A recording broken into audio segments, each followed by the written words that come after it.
கர்த்தர் செய்த நன்மைகள். விசுவாசித்தேன், ஆகையால் பேசுகிறேன். நான் மிகுதியும் வருத்தப்பட்டேன். எந்த மனுஷனும் பொய்யன் என்று என் மனக்கலக்கத்திலே சொன்னேன்.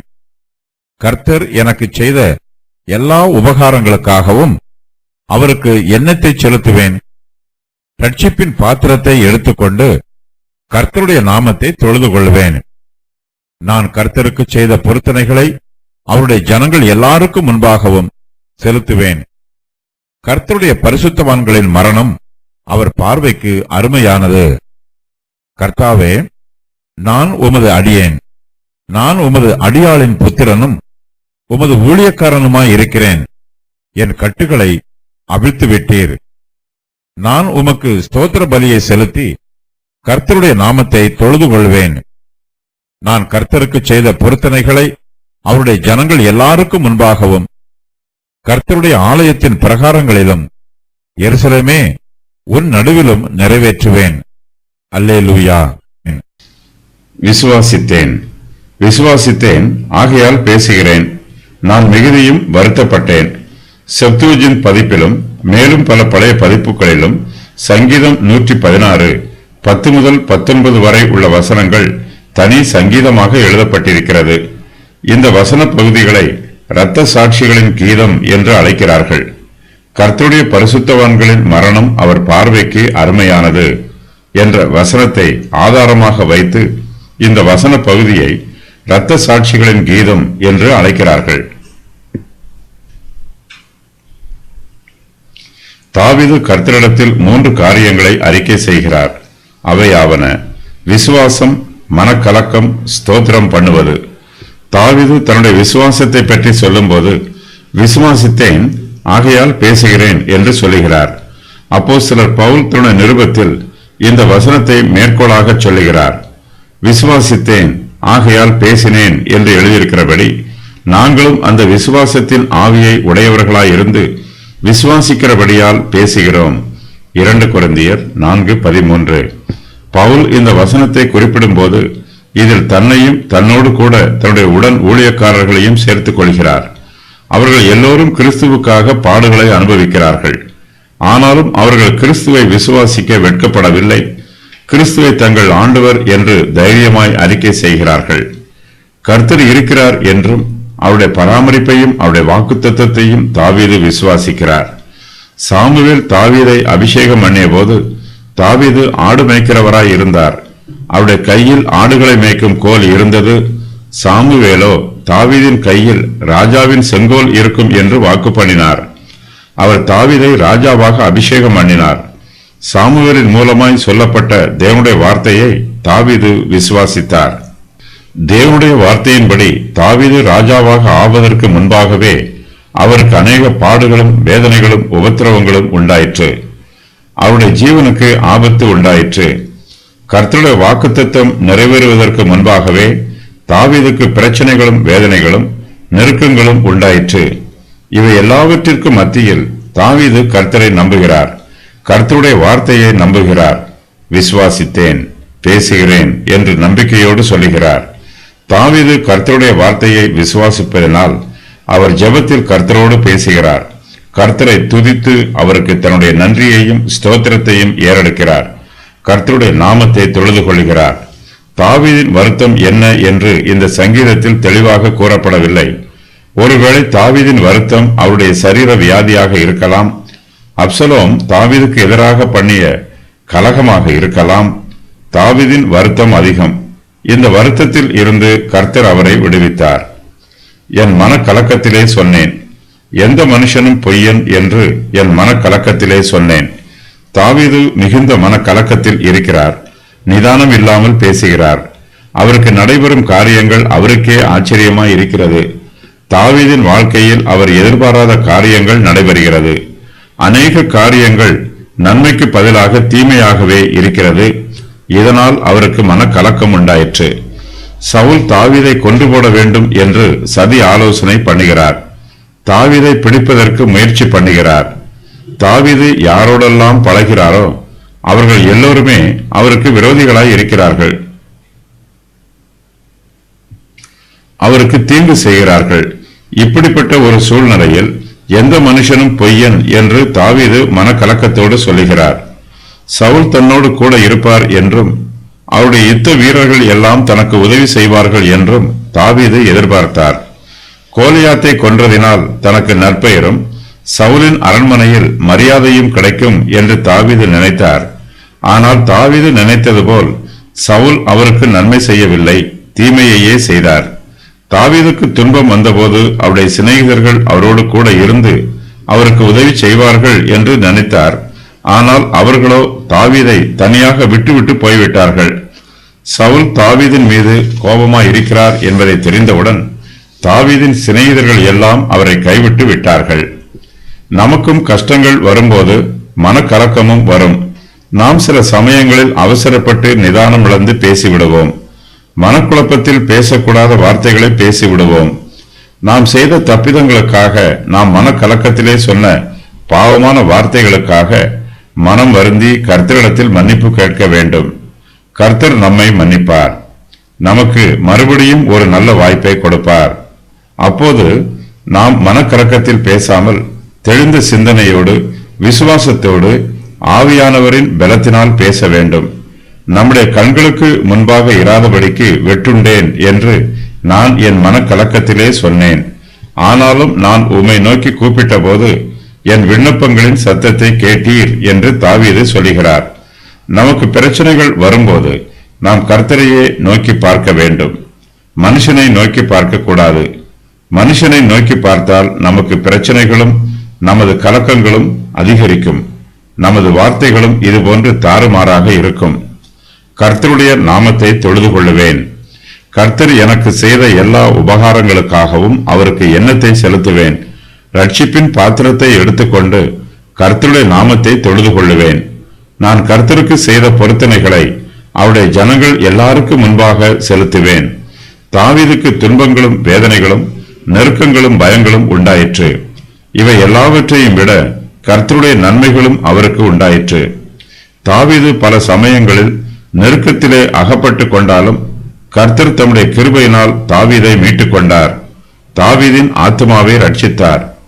கர்த்தர் தனக்கு செய்த நன்மைகளை தாவீது மறக்காமல் நினைவு கூறுகிறார். கர்த்தர் எனக்கு செய்த எல்லா உபகாரங்களுக்காகவும் அவருக்கு எண்ணத்தை செலுத்துவேன் என்று தனக்குத்தானே கேட்டுக்கொள்கிறார். தாவீது இப்போது மனக்கலக்கத்திலே பேசவில்லை. தெளிந்த சிந்தனையோடு விசுவாசத்தோடு பேசுகிறார். கர்த்தர் தனக்கு அநேக நன்மைகளை செய்திருப்பதாக தாவீது அங்கீகரிக்கிறார்.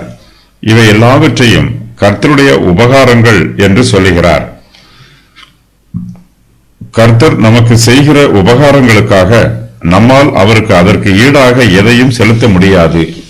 நாம் கர்த்தரிடத்தில் இருந்து பெற்றுக்கொண்ட நன்மைகளுக்கு ஈடாக நம்மால் கர்த்தருக்கு அதற்கு சரியானதை திருப்பிக் கொடுக்க முடியாது.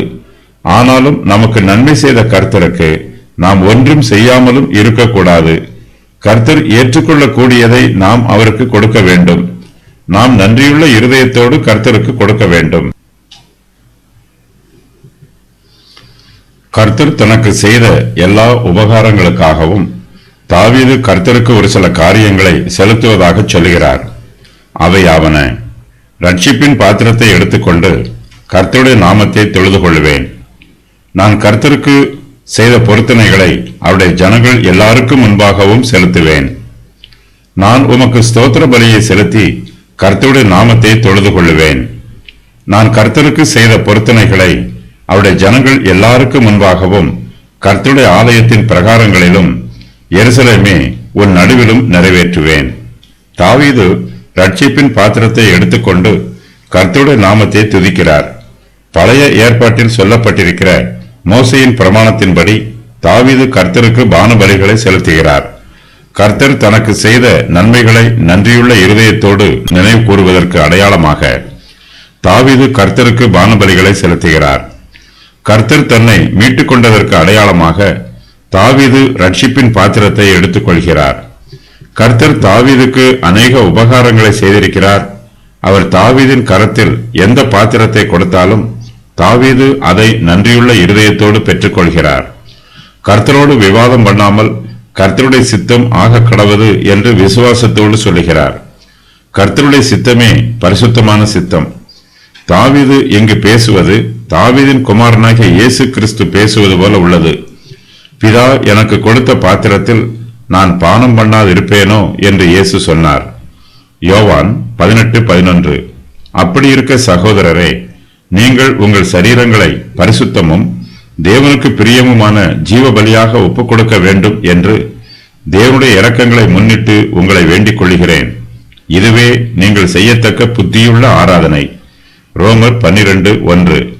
மேலும் நாங்கள் நினைத்தபடி மாத்திரம் கொடாமல் தேவனுடைய சித்தத்தினாலே முன்பு தங்களைத்தாமே கர்த்தருக்கும் பின்பு எங்களுக்கும் ஒப்புக் கொடுத்தார்கள் என்று பவுல் சொல்கிறார். 2 கொரிந்தியர் 8:5. நாம் கர்த்தருக்காக எதை கொடுத்தாலும் அதை அவருடைய நாம மகிமைக்காக கொடுக்க வேண்டும், பயபக்தியோடு கொடுக்க வேண்டும். நாம் தான தர்மங்களை செய்தாலும் ஏழைகளுக்கு இறங்கி உதவி செய்தாலும் அவை எல்லாவற்றின் மூலமாயும் கர்த்தருடைய நாமம் மகிமைப்பட வேண்டும். கர்த்தருடைய பிள்ளைகளுக்கு அவருடைய நாம மகிமையே பிரதானம். வேதாகமத்தில் கூறப்பட்டிருக்கும் 12 விதமான பாத்திரங்கள். துன்மார்க்கன் மீதான நியாய தீர்ப்பான பாத்திரம், ரட்சிப்பு ஆசீர்வாதத்தின் பாத்திரம், தேவனுடைய கோபாக்கினையாகிய பாத்திரம், தேற்றரவின் பாத்திரம், பாபிலோன் கர்த்தருடைய கையில் உள்ள பொற்பாத்திரம், புறஜாதியர்களால் இஸ்ரவேல் மீதான அடக்குதலான பாத்திரம், அசுத்தம் ஏமாற்றுதலின் பாத்திரம், மேசியாவின் பாடுகளாகிய பாத்திரம், மரணமாகிய பாத்திரம். மேசியா சிலுவையில் மரிப்பதற்கு முன் தோட்டத்தில் இயேசுவை கொல்ல சாத்தான் முயற்சி பண்ணினான். கிறிஸ்துவின் இரத்தமாகிய போஜன விருந்தின் பாத்திரம், ஆசீர்வாதத்தின் பாத்திரம், பேய்களுடைய பான பாத்திரம், சாபத்தின் பாத்திரம், அசுத்தம் நிறைந்த பாத்திரம். இவை தவிர 21 இடங்களில் சாதாரண பாத்திரங்களை பற்றிய குறிப்பு உள்ளது. தாவீது கர்த்தருக்கு பொருத்தனை செய்திருந்தார். அவற்றையெல்லாம் ஜனங்களுக்கு முன்பாக இப்பொழுது நிறைவேற்றுகிறார். ஆசரிப்பு கூடாரம் எருசலேமில் இருந்தது. கர்த்தருடைய உடன்படிக்கை பெட்டியை ஓபேத் ஏதோமிலிருந்து எருசலேமிற்கு கொண்டு வந்திருந்தார்கள். கர்த்தருடைய பரிசுத்தவான்களின் மரணம். கர்த்தருடைய பரிசுத்தவான்களின் மரணம் அவர் பார்வைக்கு அருமையானது. தாவீதின் இருதயத்தில் தேவனை பற்றிய சிந்தனை நிரம்பி இருக்கிறது. கர்த்தர் தம்முடைய பிள்ளைகளை ஆசீர்வதிக்கிறார், அவர்களை பாதுகாக்கிறார், பராமரிக்கிறார், முற்றுமுடிய கரம் பிடித்து வழிநடத்துகிறார்.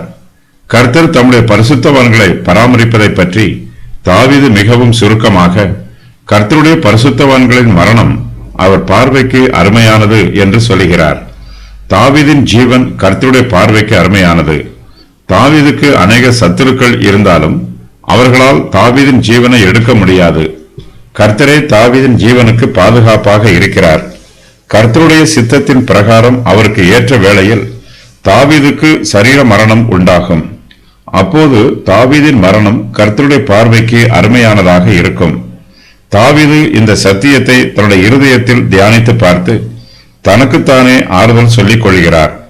தாவீதுக்கு உண்டாயிருக்கிற அநேக ஆபத்துக்களின் நடுவிலும் நெருக்கங்களின் நடுவிலும் இந்த சிந்தனையே அவருக்கு ஆறுதலாகவும் தேறுதலாகவும் இருக்கிறது. தாவீது இந்த சத்தியத்தினால் தனக்கு ஆறுதல் சொல்வது போல கர்த்தருடைய பரிசுத்தவான்கள் அனைவருக்கும் ஆறுதல் சொல்லுகிறார். கர்த்தர் தனக்கு செய்த எல்லா உபகாரங்களுக்காகவும் அவருக்கு தான் என்னத்தை செலுத்துவேன் என்று கேள்வி கேட்ட தாவீது இப்போது தன்னையே கர்த்தருடைய சமூகத்தில் ஜீவ பலியாக ஒப்புக் கொடுக்கிறார்.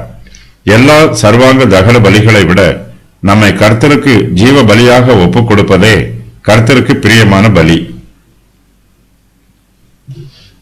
கர்த்தருடைய பரிசுத்தவான்களின் மரணம் அவர் பார்வைக்கு அருமையானது என்னும் இந்த வசனத்தை வாசிக்கும் பொழுது, பரிசுத்தவான்கள் மரிக்கும் போது கர்த்தர் சந்தோஷப்படுவார் என்று தவறாக பொருள் கொள்ளக்கூடாது. பரிசுத்தவான்களின் ஜீவன் கர்த்தருடைய பார்வைக்கு மிகவும் அருமையானது, முக்கியமானது. பரிசுத்தவான்களின் மரணத்திற்கு காரணமானவர்களை கர்த்தர் நிச்சயமாகவே தண்டிப்பார். துன்மார்க்கரின் மரணத்தில் கூட கர்த்தர் பிரியப்படுகிறவர் அல்ல. மனுஷன் தன் பாவத்தின் சம்பளமாக மரணத்தை பெற்றுக் கொள்கிறான். மரணம் ஒரு சத்ரு. 1000 வருஷ அரசாட்சியின் முடிவில் கர்த்தர் மரணத்தை அழித்து ஜெயிப்பார். கர்த்தாவே, நான் உமது அடியேன். கர்த்தாவே, நான் உமது அடியேன். நான் உமது அடியானின் புத்திரனும் உமது ஊழியக்காரனுமாய் இருக்கிறேன். என் கட்டுகளை அவிழ்த்து விட்டீர். நான் உமக்கு ஸ்தோத்திர பலியை செலுத்தி கர்த்தருடைய நாமத்தை தொழுது கொள்ளுவேன். நான் கர்த்தருக்கு செய்த பொருத்தனைகளை அவருடைய ஜனங்கள் எல்லாருக்கும் முன்பாகவும் கர்த்தருடைய ஆலயத்தின் பிரகாரங்களிலும் எருசலேமே உன் நடுவிலும் நிறைவேற்றுவேன். அல்லேலூயா. நான் உமது அடியேன் என்று சொல்லி தாவீது தன்னை கர்த்தரிடத்தில் ஒப்புக் கொடுக்கிறார். கர்த்தருக்கு அடியாராக இருக்க வேண்டும் என்று தாவீதை யாரும் கட்டாயப்படுத்தவில்லை. அவரே மனப்பூர்வமாக கர்த்தருக்கு அடியாராய் இருக்க வேண்டும் என்று தீர்மானம் செய்திருக்கிறார். தாவீது கர்த்தருக்கு அடியாராக ஜீவித்து அவருக்கு அடியாராகவே மரித்து போக வேண்டும் என்று விரும்புகிறார். கர்த்தரை சேவிப்பதே தாவீதுக்கு பிரியமானது. கர்த்தருடைய ஜனங்களை தாவீது கர்த்தருடைய பரிசுத்தவான்கள் என்று சொல்லுகிறார். ஆனால் தாவீது தன்னை பற்றி சொல்லும் போதோ கர்த்தாவே நான் உமது அடியேன் என்று மாத்திரமே சொல்லி தன்னை தாழ்த்துகிறார். தாவீது தன்னை கர்த்தாவே நான் உமது பரிசுத்தவான் என்று சொல்லவில்லை. கர்த்தருக்கு அடியாராக இருப்பதே தாவீதின் விருப்பம். இதுவே அவருடைய இருதயத்தின் வாஞ்சை. தாவீது சமஸ்த இஸ்ரவேலுக்கும் ராஜாவாக இருந்தவர். இதன் மூலமாய் அவருக்கு உலக பிரகாரமான மேன்மையும் மகிமையும் உண்டாகும். ஆனால் தாவீதோ இந்த மேன்மையிலும் மகிமையிலும் பிரியப்படவில்லை. கர்த்தருக்கு அடியாராக இருப்பதே தாவீதுக்கு பிரியமாய் இருக்கிறது. ஒருவர் கர்த்தருக்கு அடியாராக இருக்க வேண்டும் என்றால் 2 வழிகள் உண்டு. மனுபுத்திரர் 2 வழிகளில் கர்த்தருக்கு அடியாராக ஆகுகிறார்கள். அவையாவன: பிறப்பின் மூலமாக, ரட்சிப்பின் மூலமாக. தாவீது பிறப்பின் மூலமாக கர்த்தருக்கு அடியாராக இருக்கிறார். தன்னுடைய பிறப்பை பற்றி சொல்லும்போது நான் உமது அடியாளின் புத்திரனும் உமது ஊழியக்காரனுமாய் இருக்கிறேன் என்று சொல்லுகிறார். விசுவாச பெற்றோருக்கு பிள்ளைகளாக பிறப்பது மிகப்பெரிய சிலாக்கியம். இது தேவனுடைய கிருபை. நாம் விசுவாச பெற்றோருக்கு பிள்ளைகளாக பிறந்திருப்போம் என்றால் நமக்கு அநேக பொறுப்புகளும் கடமைகளும் உண்டு. கர்த்தர் நமக்கு அநேக பொறுப்பான ஊழியங்களை கொடுப்பார். நாம் தேவனுடைய கிருபையினால் கர்த்தருக்கு உண்மை உள்ளவர்களாய் ஜீவித்து கர்த்தருடைய ஊழியத்தை நேர்த்தியாய் செய்து அவருடைய நாமத்தை மகிமைப்படுத்த வேண்டும். நாம் மீட்பின் மூலமாகவும் கர்த்தருக்கு அடியாராக இருக்க முடியும். கர்த்தர் நம்முடைய கட்டுக்களை அவிழ்த்துவிட்டு நம்முடைய அடிமைத்தனத்தில் இருந்து நம்மை மீட்டுக் கொள்ளும் போது நாம் கர்த்தருக்கு அடியானாக இருக்கிறோம். அந்நியருக்கு அடிமைகளாக இருந்தவர்கள் கர்த்தர் கொடுத்த விடுதலையினால் இனிமேல் அந்நியருக்கு அடிமைகளாக இராமல் கர்த்தருக்கு அடிமைகளாக இருப்பார்கள். தாவீது கட்டுக்களில் இருந்தார். கர்த்தர் தன்னுடைய கட்டுக்களை அவிழ்த்துவிட்டார் என்று தாவீது அறிக்கை செய்கிறார். இதன் நிமித்தமாயும் தாவீது கர்த்தருடைய அடியாராய் இருக்கிறார். இதனால் தாவீதுக்கு கர்த்தருடைய பாதுகாப்பு கிடைக்கிறது. அதே சமயத்தில் கர்த்தருடைய ஊழியத்தை செய்யும் பொறுப்பும் அவருக்கு வருகிறது.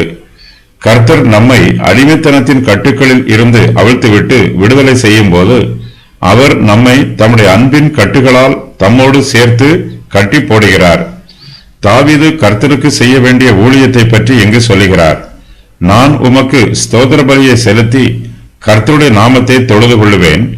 நான் கர்த்தருக்கு செய்த பொருத்தனைகளை அவருடைய ஜனங்கள் எல்லாருக்கும் முன்பாகவும் கர்த்தருடைய ஆலயத்தின் பிரகாரங்களிலும் எருசலேமே உன் நடுவிலும் நிறைவேற்றுவேன் என்று கர்த்தருடைய சமூகத்தில் அறிக்கை செய்கிறார். நம்முடைய பொருத்தனைகள் நாம் கர்த்தருக்கு செலுத்த வேண்டிய கடனை போல இருக்கிறது. நாம் வாங்கிய கடனை திரும்ப செலுத்த வேண்டும். பொருத்தனை செய்தும் அதை நிறைவேற்றாமல் இருப்பது பாவம். இப்படிப்பட்ட சூழ்நிலையில் நாம் பொருத்தனை செய்யாமல் இருப்பதே நலம். தாவீது கர்த்தருடைய ஆலயத்தின் பிரகாரங்களில் தான் கர்த்தருக்கு செய்த பொருத்தனைகளை நிறைவேற்றுவதாக வாக்கு பண்ணுகிறார். கர்த்தருடைய ஆலயத்தின் பிரகாரங்களில் மாத்திரமல்ல, எருசலேமின் நடுவிலும் தான் கர்த்தருக்கு செய்த பொருத்தனைகளை நிறைவேற்றுவதாக வாக்கு பண்ணுகிறார். தாவீது கர்த்தருக்கு செய்த பொருத்தனைகளை கர்த்தருடைய ஜனங்கள் எல்லோருக்கும் முன்பாக நிறைவேற்றுகிறார். தாவீது கர்த்தருடைய சமூகத்தில் மிகுந்த சந்தோஷத்தோடு இருக்கிறார். கர்த்தரை நன்றியோடு துதிக்கிறார். அல்லேலூயா என்று சொல்லி இந்த சங்கீதத்தை நிறைவு செய்கிறார். தாவீதின் தாழ்மை. தாழ்மை உள்ளவனுக்கு தாவீது ஒரு எடுத்துக்காட்டு. தான் ஒரு பாடகன், இசைக்கருவிகளை இசைப்பவன், இராணுவ வீரன், ராஜா, தீர்க்கதரிசி, பராக்கிரமசாலி என்றெல்லாம் தன்னை பற்றி தேவனுக்கு முன்பாக பெருமையாக கூறாமல், கர்த்தாவே நான் உமது அடியேன் என்று மிகுந்த மனத்தாழ்மையோடு கூறுகிறார். தன்னுடைய தாயை பற்றி கூறும்போது கூட அவளும் தேவனுடைய அடியாள் என்றே கூறுகிறார். தேவனுடைய ஊழியக்காரர்களுக்கு பெருமை இருக்கக்கூடாது. தங்களை பற்றி ஜனங்கள் மத்தியில் உயர்த்தி பேசக்கூடாது. கர்த்தரை மட்டுமே உயர்த்த வேண்டும். அப்போஸ்தலர் பவுல் தன்னுடைய வரங்களுக்காக தன்னை பற்றி உயர்வாக கூறியிருக்கலாம். ஆனால் பவுல் தன்னை உயர்த்தவில்லை.